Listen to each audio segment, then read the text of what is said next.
Hey, hey, hey, Assalamualaikum warahmatullahi wabarakatuh. Hello, welcome back to my channel IM Adnan Munas. Ya, pada kesempatan kali ini kita akan membahas syarat umum CPNS 2021 dan juga dokumen apa saja yang harus dipersiapkan. Langsung saja.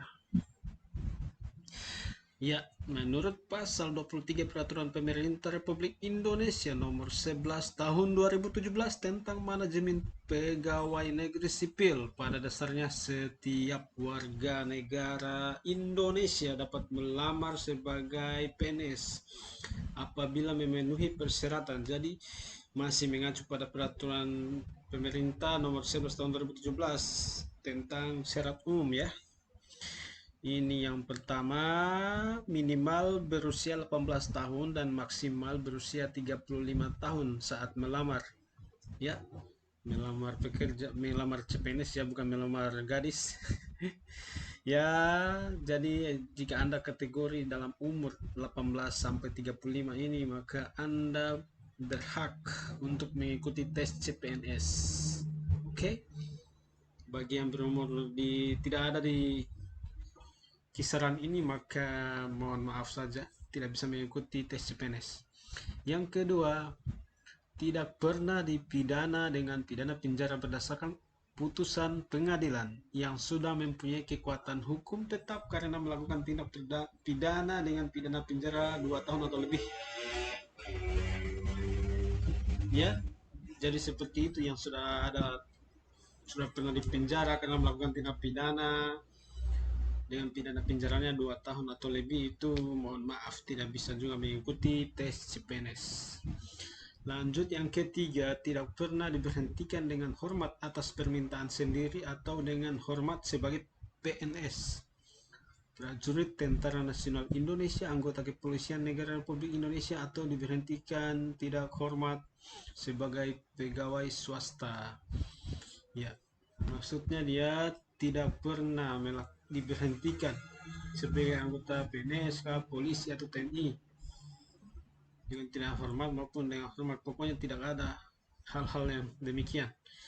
Oke, lanjut yang keempat, itu tidak berkedudukan sebagai calon PNS prajurit Tentara Nasional Indonesia ataupun anggota Kepolisian Republik Indonesia. Maksudnya Anda tidak berkedudukan di salah satu ini, apakah sebagai calon PNS, mau mendaftar kembali untuk CPNS berikutnya, itu terlalu banyak juga ya.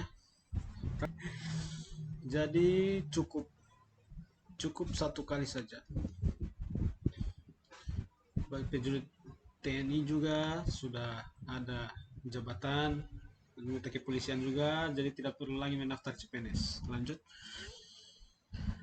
Yang kelima, tidak menjadi anggota atau pengurus partai politik maupun terlibat politik praktis. Maksudnya dia tidak, bukan anggota parpol manapun atau terlibat politik praktis. Jadi yang masih terlibat tidak bisa juga.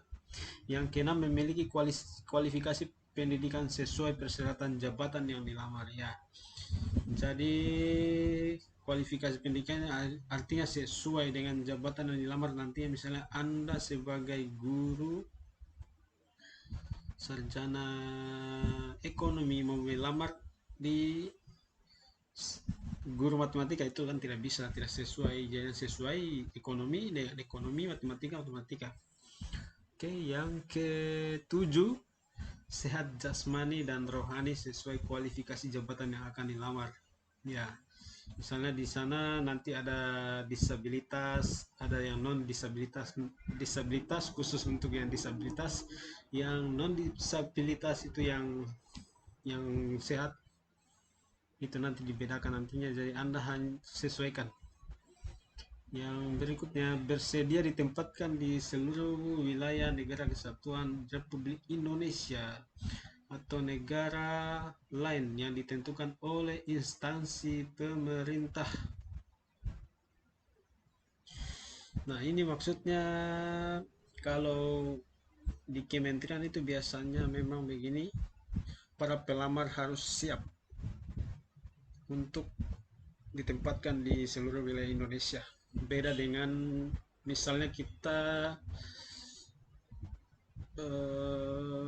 memilih formasi di daerah, maka itu sudah jelas penempatannya, jadi tidak masalah. Untuk poin ke-8 ini. Yang ke-9, oh tidak ada. Lanjut. Sekarang kita lanjut dokumen-dokumen yang harus Anda persiapkan nantinya untuk melamar. Berdasarkan CPNS 2019 yang lalu, dokumen-dokumen yang dipersiapkan untuk mendaftar itu tidak jauh berbeda pastinya untuk diseleksi CPNS 2021. Yang pertama, pas foto berlatar belakang merah.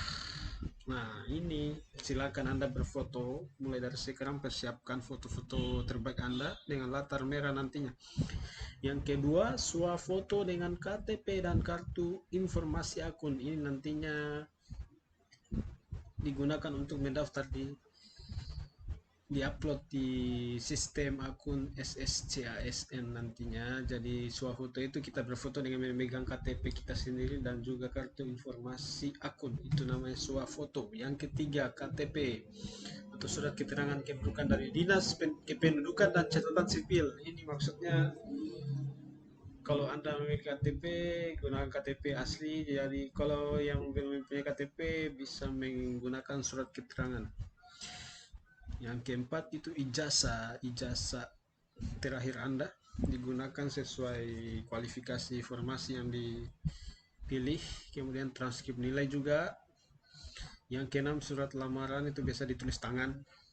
Yang ketujuh, dokumen pendukung yang sesuai ketentuan dari instansi. Biasanya ini seperti akreditasi kampus dan juga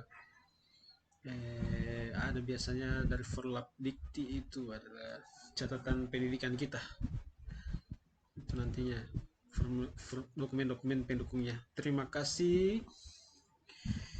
Kayaknya habis ya. Ya, itu saja. Terima kasih info dari saya di channel Adnan Munas. Ikuti terus lanjutannya. Subscribe, share. Thank you.